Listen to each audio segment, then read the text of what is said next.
When people hear the name Halo, it evokes powerful memories. From playing one of the games for the first time, to split screen and LAN parties with friends after school, the series is one of the giants upon whose shoulders modern FPSs stand. But what goes up must eventually come down, and that's where the series ended up following the dip after Halo 4, and shaky launch of the Master Chief Collection. Fans were left eager for a mantle upon which to place their hopes and dreams of the storied franchise returning to its former glory. This is the tale of that attempt to return Halo to its throne as king of shooters, and a polarizing game that left its fanbase with every emotion known to man. This is the story of Halo 5. By the time Halo 5 was officially announced in May of 2014, the series had been dethroned for some time. Gone was the heyday of the original trilogy, the ever-expanding audience left in awe of the universe that was the source of so much joy to so many. In its place was a cult following, almost militant in nature. The community was quite vocal about their opinions of 343's first attempt at making a Halo game. I think we probably should have been graded harder. And I just mean that in that,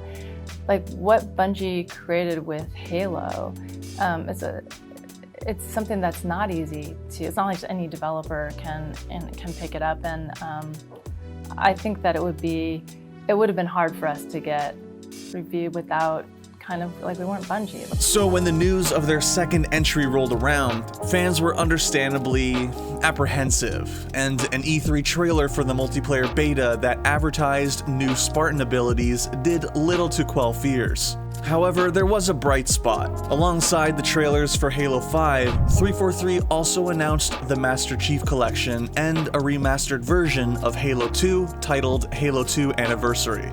And I am excited to tell you that Halo 2 is getting the full anniversary treatment. We've retouched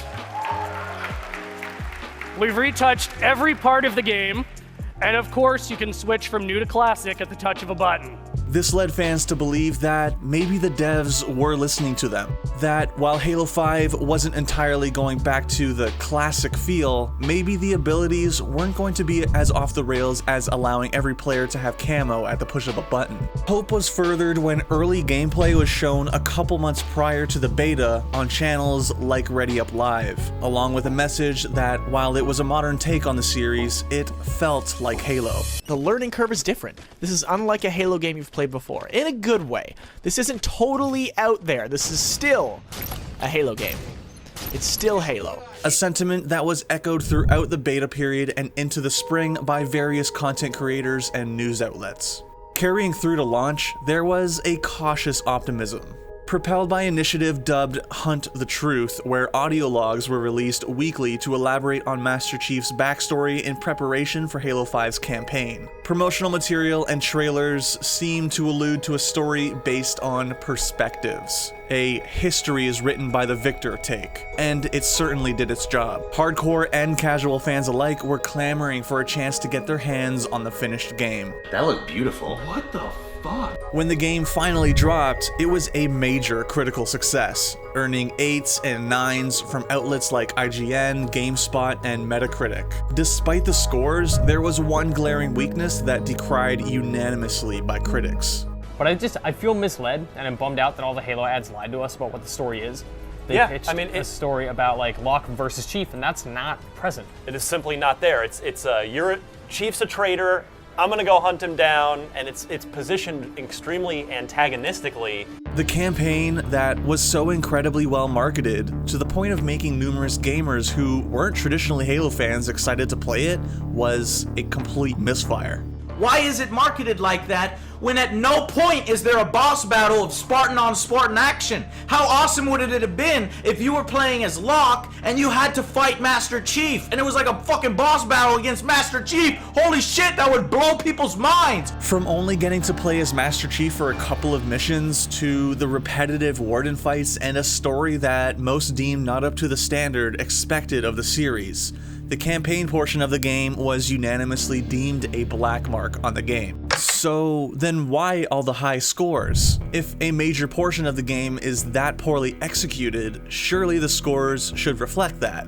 but they didn't. What happened was that the multiplayer was so highly thought of, with GameSpot even calling it the best shape Halo multiplayer has ever taken, that it completely canceled out the poor campaign and carried it into something worthy of the high scores it was given. It was so prevalent that it sparked a Forbes article advocating for the separate scoring of a game's components, so as not to obfuscate the total product in cases with imbalanced portions.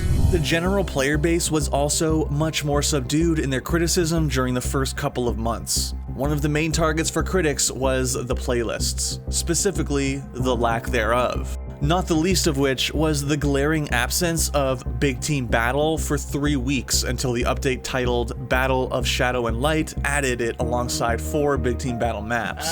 Arena and Warzone, there's only 2 here, and then Theater, where's Forge? Or did they get rid of Forge? Speaking of Forge, that was another sore spot for players.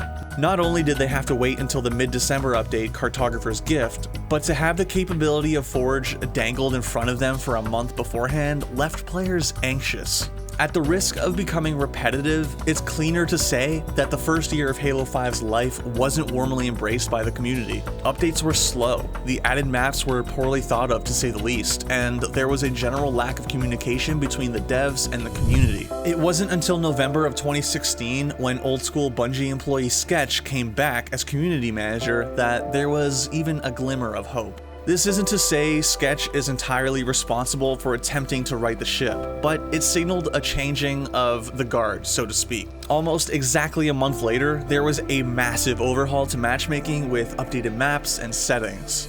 Unfortunately, even this great update, which was a welcome refresh to the game at the time, wasn't able to shake itself free of issues or controversy. But is this update all it's cracked up to be? I mean, it feels like every time a major update hits Halo 5, there's always some serious bugs or glitches that come out of that. The competitive scene didn't fare much better in getting their settings updated. Despite numerous big-name former pro players working on the game, it felt like they were handcuffed by higher-ups in an attempt to modernize the competitive scene. A series that had never used automatic starting weapons or radar in its esports was suddenly crouch walking to avoid detection and spray and praying. This is likely the result of a management team that was either disconnected from what the competitive players wanted or simply thought they knew better. In a video titled An Open Letter to 343, content creator and Halo enthusiast Greenskull talked to a handful of pros about the state of the scene. The most notable moment came when Ninja brought to light the fact that more than once during the pros' talks with 343, they were told something has to change.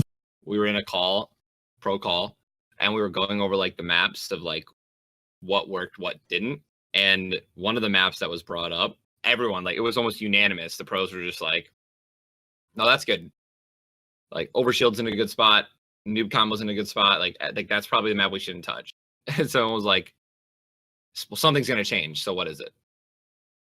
And we were like, nothing. Like, don't change anything. We just said it was good. And like, they ended up changing stuff. It wasn't until after the second $1 million Halo World Championship that rallying by the pros managed to get the assault rifle removed as a starting weapon, resulting in pistol-only starts. The same update also saw the changes to radar that pros were asking for. Well, sort of. Instead of being removed entirely, the mid-April update simply adjusted the radar. The changes reduced its effective range and made it so that normal walking would not show up. You would have to sprint, shoot, or use a Spartan ability in order to show up on the radar. Not an absolute win, but an olive branch to be sure. Radar never was fully removed from competitive Halo 5, even managing to outlast a massive overhaul in June of 2018, which reworked the map pool and removed Spartan Charge and Ground Pound. Which brings us to where the game is now. It's undergone 10 major content updates, as well as an additional update to add LAN support and Xbox One X enhancements, on top of countless small patches to tweak everything from battle rifle spread to core esports settings. At times, it barely resembles its former self from launch almost 4 years ago. Devs have come and gone, the player base has retracted to being made up mostly of diehard Halo fans, and all eyes are now looking forward to next year's launch of Halo Infinite alongside Project Scarlet. Next holiday, we will launch Project Scarlet with Halo. Having a vocal community makes it easy to get the wrong impression about Halo 5. For all the game's faults and all the devs' missteps, there's an honest attempt by a team that truly cares about the series to innovate and breathe new life into a franchise that has been on the downswing for years. If there is one silver lining from the journey that Halo 5 has been on, it's this. The last year seems to be showing that 343 is finally learning from their mistakes. The competitive overhaul for Halo 5, consistent updates to the Master Chief Collection, and the reversion to a classic art style for Halo Infinite, among other things, may signal a glowing light at the end of a dark era for Halo. With a fresh outlook, a new pro team spearheaded by Wes Clutch Price, and an entirely new engine, Halo just might be on track to once again be the giant it once was. Thank you so much for watching. I want to give a big shout out to Trespass who wrote this video. Check out his channel linked below where he makes some fantastic Halo videos ranging from tips and tricks, HCS event recaps, and video essays. And if you enjoyed this video, liking and subscribing is always appreciated.